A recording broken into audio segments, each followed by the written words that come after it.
the man who lived in an airport for 18 years, spent 16 years sleeping on a bench in Terminal 1's departure lounge. Before we begin, don't forget to hit the like button, subscribe to our channel, and ring the bell icon for more informative videos. The full name of Sir Alfred was Mehran Karimi Nasseri. Without the required documents, he had arrived at the airport and was now stranded. Without a passport, he couldn't board a flight, and if he tried to enter France after leaving the airport without an ID, he would be detained.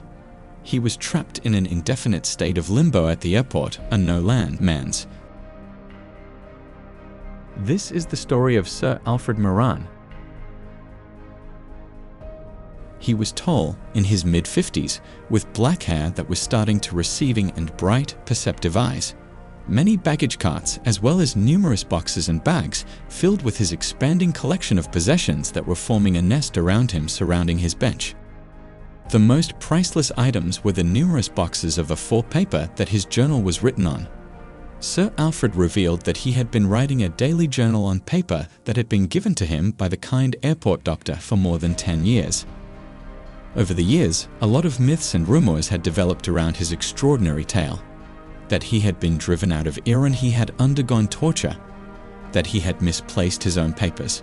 Most enigmatic of all was the fact that his mother had been an English nurse. Sir Alfred's life had no structure because he was imprisoned in an airport terminal, so he had made one. He would get up from his bench every morning and head to the restroom to wash and shave in order to ensure best presentation of self before the airport got crowded. Sir Alfred was always quite respectable. He would then purchase breakfast from the McDonald's menu before going to the terminal's newsstand to purchase or receive a few newspapers. The airport would then come to life around him as he went back to his seat to finish his breakfast.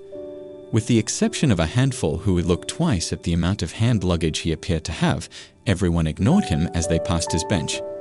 Then Sir Alfred would start the task that consumed the most of his day, journal writing. His frantic, spidery black writing filled page after page of the blank paper. He documented everything.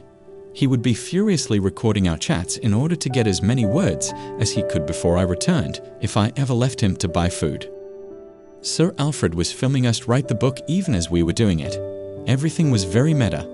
He was the first reality TV star in many ways because he was always on camera, lived a life that was both real and staged, and was skilled at summarizing recent events. All that was missing from his airport scenario were cameras, a host, a show, and a devoted audience.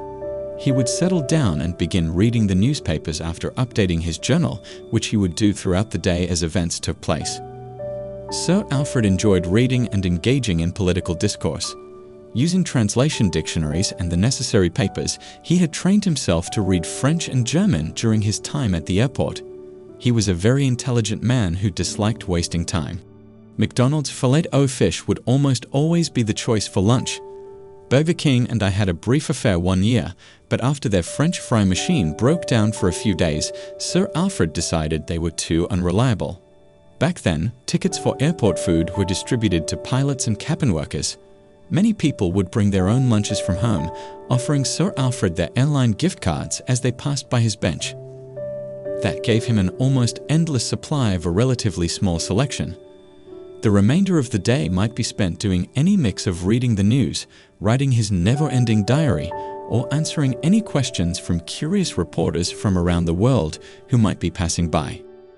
There was no way for me or anybody else to schedule an appointment with Sir Alfred because he didn't have a cell phone. You merely showed up. It was a level of solitude that is essentially unimaginable today. Almost definitely a second filet-o-fish for dinner. When I was there, I tried to persuade Sir Alfred to visit the Italian restaurant or Burger King, where around midnight the airport starts to get quieter, though it never really stops for more than a few hours. I was staying at a hotel close to the airport when we were writing the book, but I made the decision to spend a few nights on the hard metal bench next to Sir Alfred's to better comprehend his life. The announcements over the megaphone only stopped between 1 a.m. and 4 a.m., however the lights were on the entire time. The sleeper constantly ran the risk of falling off the uncomfortable little benches. It was laborious. On the sixth morning, the tone of the French airport announcements abruptly altered, and I noticed that people were exiting the terminal very quickly. I obviously had a choice to make. While I didn't want to ruin our developing relationship by leaving at the first sign of problems, I also didn't want my career as Sir Alfred's official biographer to end before it had really begun. I then went back to Sir Alfred and asked him about the 1977 winter he spent in West Berlin. I could see the little robot's miniature chainsaw cutting into the bag over his shoulder, mirrored in the floor-to-ceiling glass. I crossed my fingers under the table, out of Sir Alfred's view. A set of pajamas tumbled out of the open case as he was finishing off his account of taking the train into a wintry West Berlin. He spent the following several years living in a homeless shelter in a Parisian suburb. He had built his entire identity on being that guy in the airport, but now he was that guy who used to be in the airport. I wondered how that felt for him. Sir Alfred was a remarkable survival, especially considering the confusing life he had had. My image of him after knowing him is enduring.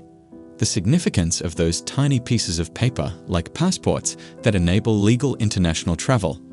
I collaborated with the authors Owen Colfer and Giovanni Regano on the graphic novel Illegal, which followed two brothers as they attempted to cross the Mediterranean Sea without proper papers more than 10 years later.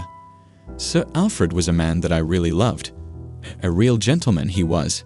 Even though I was relieved to read that he had returned to the airport to spend his final 2 weeks on Earth there, I was nevertheless devastated to learn of his passing. I hope it brought him great comfort to be back there, sitting on his old bench, preparing for his last flight. Over the years, the airport had evolved into his genuine home. That's it for today, guys. What did you think of the video? Please share with us in the comments section below. Also, don't forget to hit the like button, subscribe to our channel, and ring the bell icon for more incredible videos.